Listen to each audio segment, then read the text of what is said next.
I'm Steve Lentini, and thank you for joining me. If you choose to, you can also view it later on a lot of different platforms that it's streaming live to YouTube and Facebook and LinkedIn Live. So, the topic of this event is that life can give you a calling. Life itself is feedback, and that some of our darkest moments, there is a gift in them, and typically a calling. And so I'll start with my own story and something that Deepak Chopra said. He said that when you think you have your life all mapped out, something unimaginable occurs that can change your life in many ways, right? And in unimaginable ways as well. And that's what occurred for me on November 13th, 2002. I was doing a seminar for a national sales training license that I own. So it was my business, similar to a franchise. And one second in the middle of the seminar, I was fine. The next second, I needed an ambulance. And it was not my own work. Now, I was enjoying the work, but it always belonged to the national sales training program. It would be like me owning a McDonald's and I decided to create my own hamburger. By the way, we also have the Steve's hamburger. So it was never going to be my own. And that was the suffering I was hanging on to, as George Ivanovich Gurdjieff said, that it was a subconscious suffering, that it was never going to be my own work. And getting in the ambulance, I had an overwhelming feeling of gratitude. Now, I had been studying the power of gratitude, and I had no idea about what was to come. And yet, getting into the ambulance, overwhelming gratitude about what was to occur. And I never thought about the end of life or some of the other things that ended up occurring. So immediately in intensive care, and 5 days later on November 18th, with two friends at the end of my bed, I flatlined. I didn't know that, but one second I was in my body, and the next second, one with everything and nothing, one with the infinite or God, the divine, whatever you want to call it. There's a what's next. In fact, I think we shouldn't call death. We should call it what's next. So, two friends at the end of my bed were witnessing this, and sometime later they were told to get out of the room. Out, this is it, call his family. And they were called back into the room around 20 minutes later and said, he's stable for now. Now, so on the 18th, again, that whole journey, I was filled with gratitude, but there I was without a body on the other side. And there was only the present moment. It was like a scene and a scene and a scene. There was no past or future. And then the life review, and only the good I had done flashed before me. Lives I had touched, family, friends, strangers that I bought sandwiches for or gave money to or helped along on the road or smiled at. Fascinating, right? All the good I had done. And think about how you feel when you do good. So it's etched onto the fabric of time. And then next was a question, stay or go? And as Deepak Chopra says, that when people ask him, what happens at the end of life? And he answers it like this. We go back to pure consciousness. It's where we come from and where we return to, pure consciousness. That's where I was. And I answered that question, stay or go, with my consciousness. Thy will be done is what my consciousness responded. But I can tell you, none of the thinking that I now call the acorn brain, the small-minded thinker, that little voice I have, and many of you may have it. All my clients I ask about it admit, because it's now part of my work. And what I learned and where the calling came from was I learned how to be in the moment, because that's all there was in the infinite, in what's next. It was only the now, as Eckhart Tolle says in his book, The Power of Now. And at that point, I was fighting life, Fascinating, right? Because Eckhart also says when you fight life, life fights you. And life came along with something akin to a forest fire or a flood, swept everything away. I ended up giving up that license. Now, I ended up in the hospital 60 days straight and 40 out of the next 60 and 6 months out of work. But I ended up giving up that license and creating my own work, which includes the gift of being in the moment and urging people to be fully present and in the moment, and that life itself is feedback. And that if you can look at life as feedback, you'll discover your calling even in your what you may describe as your darkest moment. Now, how many examples have we had of people suffering tragedies like the loss of a child in a drunk driving accident? And that's where Mothers Against Drunk Drivers occurred. So there are many examples besides my own of people finding their calling. And what happens is many people resist it. They want to escape life unscathed. I have news for you. You will not escape life unscathed. You can try to play it safe. That's a different outcome than those who seek to take a risk reward, and pay attention to life as feedback. It's like a doorbell. Ding dong, are you going to wake up? It's been said by many, I think, including Eckhart Tolle, what you resist persists. And if you don't get the lessons, all the things, let's say, that make you angry in life, the gift in them is to get you to react in a different way. In fact, it's called responding instead of reacting. I call reacting, I hyphenate it in a lot of my writings and in my books because it's reacting something previously learned. That's not growth. Growth is responding with something new. And while life may be urging you with a lot of smaller negative events, you can learn and speed up the process if you pay attention. If you work on removing your life all mapped out and being in the moment, aware of what's showing up and grateful that life itself, whatever you call it, the creative force, God, the goddess, the divine, whatever you call it, is there in every single moment, because there was no time at all while I was on the other side in what's next where the divine wasn't there. Amazing light, amazing mercy, amazing grace, infinite everything, which is what we live in, something called a universe. So imagine a small-minded, tight person who pays attention to the acorn brain.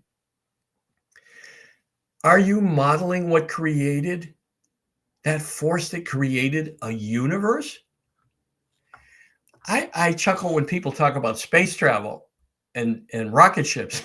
We are on the most amazing space ship called Earth in the midst of a vacuum and a void, circling around an exposed nuclear fusion plant and a rock that circles around us that affects our tides. We live in a miracle, and yet we often rail against things that we can't control, or we entertain stories in our head without doing anything about it. No complaints with a request. We won't ask anybody to change because then we'd have to give up our suffering, the story we tell ourselves, the suffering that Gurdjieff talks about. He says most people will exchange pleasant things, one pleasant thing for another, one hobby for another, one thing they enjoy for another, or maybe they'll have multiple pleasant things they enjoy. But sufferings, most people do not want to give them up because it's a story they can tell Friday night or with family. The complaint that they're somehow a victim of life circumstances instead of a master of life's circumstances, as Werner Erhard said in his Est and Form work, and it continues with Landmark work today. So there's a lot of messages out there that direct us to accept life as a gift, as good, as a present. There's a lot of those quirky sayings, right? Life is a gift. It's, after all, it's called the present. But it's stuff there for us to consider when we look at life as feedback in a cause and effect world. Who is the cause? Now, are there events out of our control? Yes. That's where you learn a new response. Instead of railing against, let's say, the political scene. We can see everyone raging against each other, pointing fingers, and never getting anything done.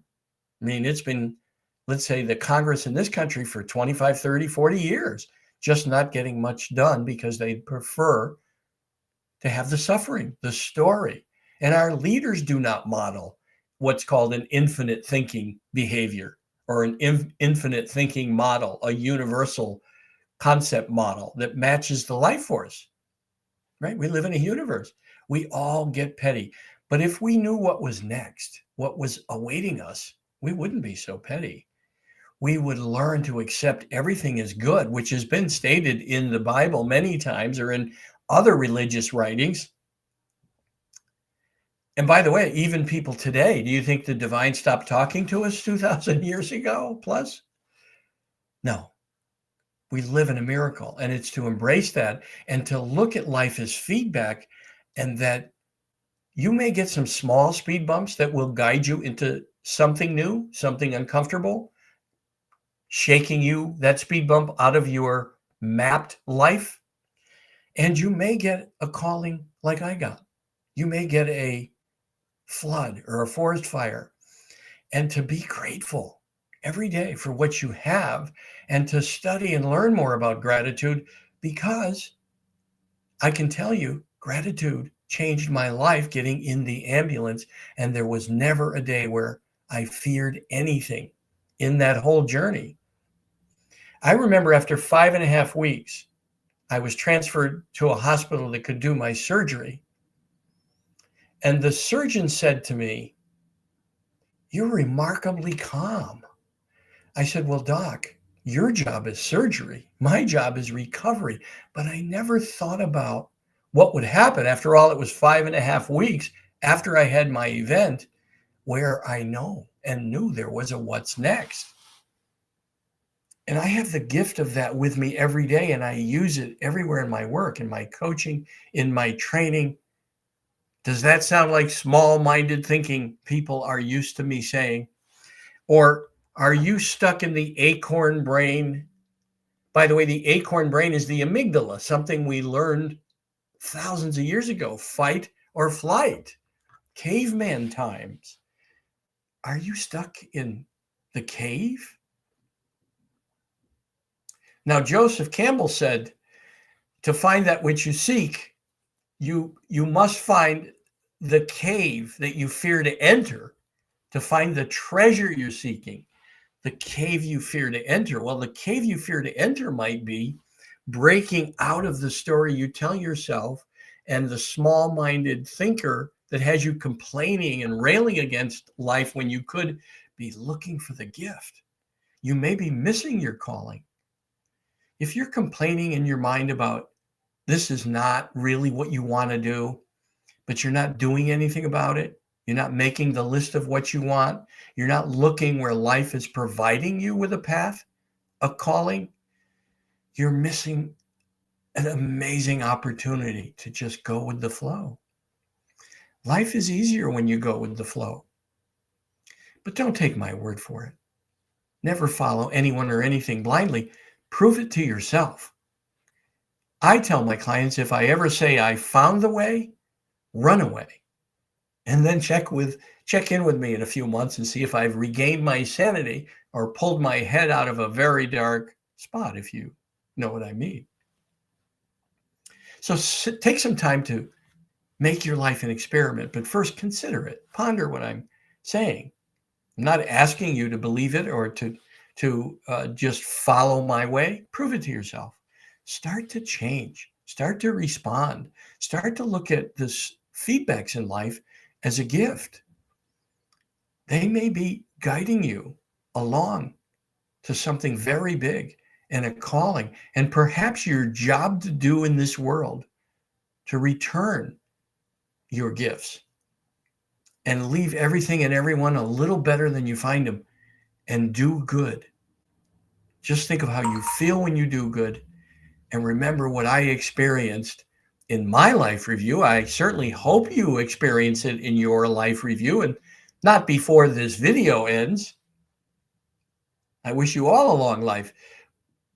But, and there is a what's next, and you can learn to embrace it now by going with the flow, looking for where life's speed bumps are guiding you and trying to shake you out of your mapped plan and get you into your calling.